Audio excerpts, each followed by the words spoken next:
అందరికీ నమస్కారం అండి.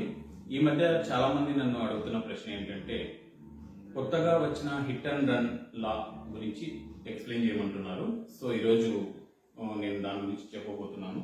Hit and run new law. So ఈ కొత్త చట్టంలో ఏముంది అని తెలుసుకోబోయే ముందు అసలు ఈ చట్టం ఎందుకు తీసుకొచ్చారనేది మీకు తెలియాలి.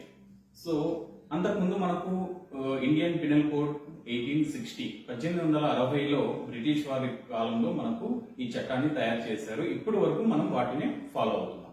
ఈ చట్టంలో ఏమేమి ఉంది అంటే, the Indian penal code 1860, code of criminal procedure 1973, the Indian evidence act. ఈ మూడు చట్టాలని కలుపుతూ ఇప్పుడు ఒక కొత్త చట్టాన్ని తీసుకొచ్చారు. ఆ చట్టమే ద భారతీయ న్యాయ సంహిత 2023. సో ఈ భారతీయ న్యాయ సంహిత 2023ని ఇప్పుడు ఇండియన్ పినల్ కోడ్ ప్లేస్ లో మనము కొత్త చట్టాన్ని తీసుకొచ్చాం. అంటే అంతకుముందు ఉన్న ఇండియన్ పినల్ కోడ్ లో మార్పులు చేస్తూ, సవరణలు చేస్తూ కొత్త చట్టాన్ని మనము తీసుకొచ్చాము. ఈ కొత్త చట్టం భారతీయ న్యాయ సంహిత 2023లో చాలా సెక్షన్స్ ఉన్నాయి. సో ఇందులో మెయిన్ గా హిట్ అండ్ రన్ గురించి మనం మాట్లాడాలనుకున్నాము. ఈ హిట్ అండ్ రన్ గురించి తెలియజేసే సెక్షన్ ఏంటంటే section 106, causing death by negligence. మన నిర్లక్ష్యం కారణంగా ఒకరి మరణం సంభవించడం. So section 106 is replacing of IPC section 304A, rash and negligent act.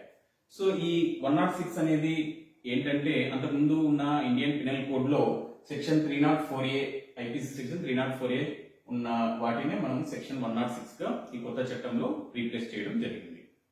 ఈ సెక్షన్ 106 దీనివల్లే అందరూ చాలా మంది వాహన చదువులు అంటే డ్రైవర్స్ అందరూ వీటిని వ్యతిరేకిస్తున్నారు. దీన్ని ఎందుకు వ్యతిరేకిస్తున్నారు, అసలు ఇందులో ఏముంది అనేది ఇప్పుడు నేను మీకు చెప్పబోతున్నాను. సో వీటిని తెలుసుకోబోయే ముందు నేను మీకు ఇంకో ముఖ్యమైన విషయం చెప్పాలి. మొన్న ఈ చట్టాన్ని వ్యతిరేకించిన వాళ్ళలో ఎక్కువ శాతం ట్రక్ డ్రైవర్సే ఉన్నారు. అసలు డ్రైవర్ అంటే ఎవరు అంటే, ఈ చట్టం ఓన్లీ ట్రక్ డ్రైవర్స్ కి మాత్రమే, అంటే హెవీ వెహికల్ లారీ, బస్ ఇలాంటి ట్రక్స్ నడిపే వాళ్ళకి మాత్రమే వర్తిస్తుందా? అసలు డ్రైవర్ అంటే వాళ్ళు మాత్రమే డ్రైవర్సా?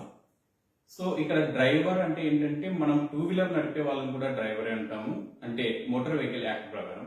అలాగే లైట్ మోటార్ వెహికల్స్, కార్ కానీ, జీప్ కానీ, అలాగే ట్రాక్టర్స్, ఇలా 2 వీలర్ నుండి హెవీ వెహికల్స్ దాకా నడిపే వాళ్ళందరినీ మనం డ్రైవర్స్ అంటాము. ఈ చట్టము ఆ ప్రతి ఒక్కరికి వర్తిస్తుంది. సో ఈ చట్టంలో ఏముందన్నది నేను ఇప్పుడు మీకు చెప్పబోతున్నాను. ఈ సెక్షన్ 106 గురించి ఇదివరకు మీకు చెప్పాను. అదేంటంటే, మనం నిర్లక్ష్యం కారణంగా ఎవరైనా మరణం సంభవించడం. సో సెక్షన్ 106 ఆఫ్ 2 ఏం చెప్తుందంటే, అతివేగం మరియు నిర్లక్ష్యంతో మనం వాహనాన్ని నడిపి ఎవరైనా మరణానికి కారణమై ఈ సంఘటన గురించి పోలీసులకు గాని, మెజిస్ట్రేట్కు గాని చెప్పకుండా సంఘటనా స్థలం నుండి పారిపోవడం, అలా ఎవరైతే చేస్తారో వాళ్ళకి 106(2) కింద పనిష్మెంట్ ఇవ్వబడుతుంది. అదేంటంటే imprisonment up to 10 years and fine. అంటే 10 సంవత్సరాల జైలు శిక్ష మరియు అపరాధ రుసుము కట్టవలసి వస్తుంది. దీనివల్లే చాలా మంది ట్రక్ డ్రైవర్స్ దీన్ని వ్యతిరేకించారు. మనం ఒకటే ఆలోచించండి, యాక్సిడెంట్స్ కావాలని ఎవరు చేయరు. అనుకోకుండా జరిగే సంఘటననే మనం యాక్సిడెంట్ అంటాం. సో మనం ఎన్ని జాగ్రత్తలు తీసుకున్నా కూడా అప్పుడప్పుడు ఇలాంటి యాక్సిడెంట్స్ సంభవిస్తుంటాయి.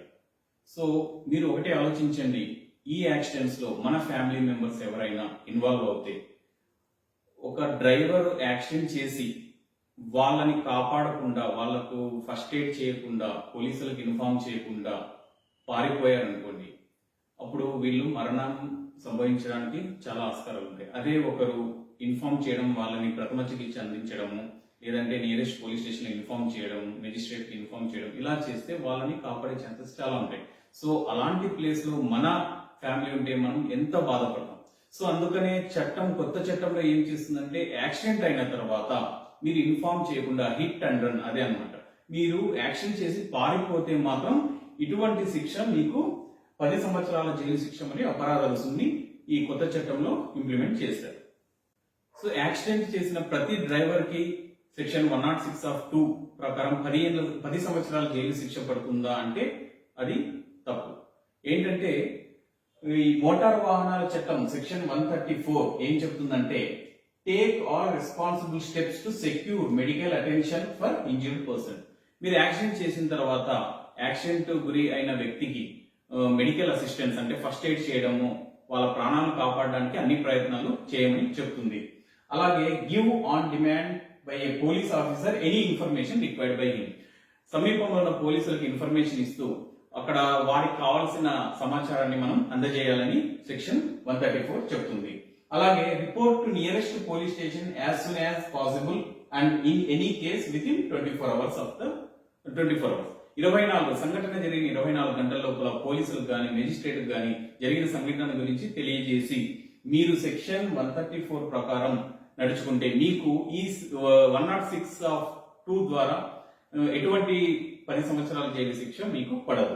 ఒకవేళ యాక్సిడెంట్ అయిన ప్లేస్ లో మీకు అక్కడ ఉన్న ప్రజలు మీ పైన దాడి చేస్తారేమో అని భయపడితే అక్కడ నుండి మీరు పారిపోయే అవకాశాలు ఉంటాయి. అలా వెళ్ళినప్పుడు కూడా మీరు ఈ సెక్షన్ గురించి భయపడాల్సిన అవసరం లేదు. నేను ఇంతకు ముందు చెప్పాను కదా, 24 గంటల్లో మీరు ఏదైనా పోలీసులకు కానీ మెజిస్ట్రేట్ కానీ జరిగిన సంఘటన గురించి మీరు వివరిస్తే మీకు ఎటువంటి ప్రాబ్లం ఉండదు. So MB act section 134 accident అయినప్పుడు డ్రైవర్ చేయాల్సిన డ్యూటీస్ అంటే డ్రైవర్ చేయాల్సిన ఏదైతే డ్యూటీస్ ఉన్నాయో అది ఇది ఎక్స్ప్లెయిన్ చేస్తుంది. సో ఈ చట్టం గురించి సరిగా అవగాహన లేక చాలా మంది డ్రైవర్స్ దీన్ని వ్యతిరేకించారు.